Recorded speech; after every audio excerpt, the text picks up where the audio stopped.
റെയിലിന്റെ അന്തിമ വിശദ പദ്ധതി രൂപരേഖ സംസ്ഥാന സർക്കാരിന് ഉടൻ സമർപ്പിക്കും. ഡൽഹി മെട്രോ റെയിൽ കോർപ്പറേഷൻ തയ്യാറാക്കി നൽകിയ ഈ രൂപരേഖ ഇപ്പോൾ കൊച്ചി മെട്രോ റെയിൽ ലിമിറ്റഡിന്റെ നേതൃത്വത്തിൽ സൂക്ഷ്മമായി പരിശോധിച്ചു വരികയാണ്. പരിശോധന പൂർത്തിയാക്കി വരും ദിവസങ്ങളിൽ തന്നെ ഇത് സർക്കാരിന്റെ അനുമതിക്കായി കൈമാറുമെന്ന് KMRL managing director Loknath Behera വ്യക്തമാക്കിയിട്ടുണ്ട്. സംസ്ഥാന മന്ത്രിസഭയുടെ അംഗീകാരം ലഭിച്ച ശേഷമാകും ഈ DPR അന്തിമാനുമതിക്കായി കേന്ദ്ര സർക്കാരിന് സമർപ്പിക്കുക. ഏകദേശം 8,000 കോടി രൂപയാണ് പദ്ധതിയുടെ ആകെ നിർമ്മാണ ചെലവായി പ്രതീക്ഷിക്കുന്നത്. 31 കിലോമീറ്റർ നീളമുള്ള റൂട്ടാണ് മെട്രോയ്ക്കായി നിശ്ചയിച്ചിരിക്കുന്നത്. പാപ്പനംകോട് നിന്നാണ് മെട്രോ റൂട്ട് ആരംഭിക്കുന്നത്. തുടർന്ന് Killipalam, Thampanoor, secretariat, Palayam, Pattom, medical college, Ulloor, Kariavattom, Kazhakkoottam, Technopark, Akkulam, ചാക്കവഴി, ഈഞ്ചക്കലിൽ അവസാനിക്കുന്ന രീതിയിലാണ് ഇതിന്റെ ക്രമീകരണം. ടെക്നോ പാർക്ക്, തിരുവനന്തപുരം അന്താരാഷ്ട്ര വിമാനത്താവളം, Thampanoor bus stand, railway station, secretariat, medical college എന്നിവയെല്ലാം ഈ അലൈൻമെന്റിലൂടെ പരസ്പരം ബന്ധിപ്പിക്കപ്പെടും. 31 കിലോമീറ്റർ നീളമുള്ള ഒന്നാം ഘട്ട ഇടനാഴി പൂർണ്ണമായും എലിവേറ്റഡ് ആയിട്ടായിരിക്കും നിർമ്മിക്കുക.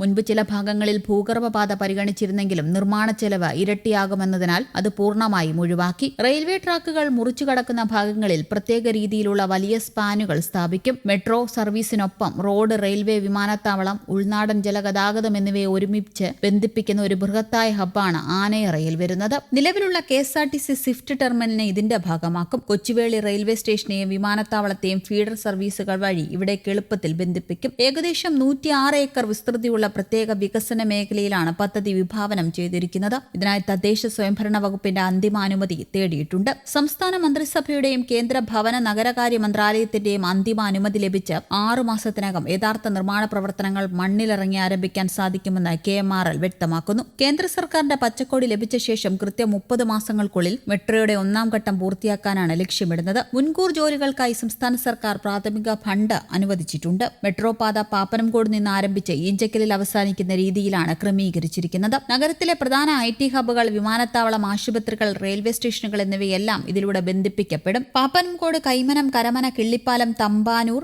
Secretariat, Palayam, Plamoodu, Pattom, Murinjapalam, medical college, Ulloor, Pongumoodu, Sreekaryam, Pangappara, Gurumandiram, Kazhakkoottam, Technopark, Akkulam, തടാകം, കൊച്ചുവേളി, വെൺപാലവട്ടം, ചാക്ക, തിരുവനന്തപുരം അന്താരാഷ്ട്ര വിമാനത്താവളം, ഈഞ്ചക്കൽ എന്നിവിടങ്ങളിലാണ് സ്റ്റേഷനുകൾ ഉള്ളത്. KSRTC Swift terminal, Kochuveli railway station, വിമാനത്താവളം, ദേശീയ ജലപാത എന്നിവയെ മെട്രോയുമായി കോർത്തിണക്കുന്ന ഒരു ഇന്റഗ്രേറ്റഡ് ഹബ്ബ് ആനയറയിൽ സ്ഥാപിക്കും. മെട്രോ നിർമ്മാണത്തിന്റെ മുന്നോടിയായി പട്ടം, ഉള്ളൂർ, സ്വീകാര്യം എന്നിവിടങ്ങളിൽ KMRLന്റെ നേതൃത്വത്തിൽ ഫ്ളൈ ഓവറുകൾ നിർമ്മിക്കാൻ അനുമതിയായിട്ടുണ്ട്. പുതിയ അലൈൻമെന്റ് പ്രകാരം പൂർണ്ണമായും എലിവേറ്റഡ് പാതയായതിനാൽ മുൻപത്തെ പദ്ധതികളെ അപേക്ഷിച്ച് ഭൂമി ഏറ്റെടുക്കൽ വളരെ കുറവായിരിക്കും. പദ്ധതിക്കായി ഏകദേശം 11.96 ഹെക്ടർ സ്ഥലം ആവശ്യമായി വരുമെന്നാണ് പ്രാഥമിക കണക്ക്. ഇതിൽ 8.92 ഹെക്ടർ സർക്കാർ ഭൂമിയും 3.04 ഹെക്ടർ മാത്രമായിരിക്കും സ്വകാര്യ ഭൂമി. ഇത് ജനവാസ മേഖലകളെ ബാധിക്കുന്നത് പരമാവധി കുറയ്ക്കാൻ സഹായിക്കും. ശ്രീകാര്യം, ഉള്ളൂർ, പട്ടം എന്നിവിടങ്ങളിൽ മെട്രോ പാത കടന്നുപോകുന്നതിന് മുന്നോടിയായി ഫ്ളൈ ഓവർ നിർമ്മാണത്തിനുള്ള ഭൂമി ഏറ്റെടുക്കൽ നടപടികൾ വേഗത്തിലാക്കിയിട്ടുണ്ട്. മെട്രോ ട്രെയിനുകളുടെ അറ്റകുറ്റപ്പണികൾക്കും പാർക്കിങ്ങിനുമായുള്ള പ്രധാന മെട്രോ ഡിപ്പോ കഴക്കൂട്ടത്ത് കേരള യൂണിവേഴ്സിറ്റിയുടെ ഉടമസ്ഥതയിലുള്ള ഭൂമിയിൽ നിർമ്മിക്കാനാണ് അന്തിമ DPRലെ ശുപാർശ.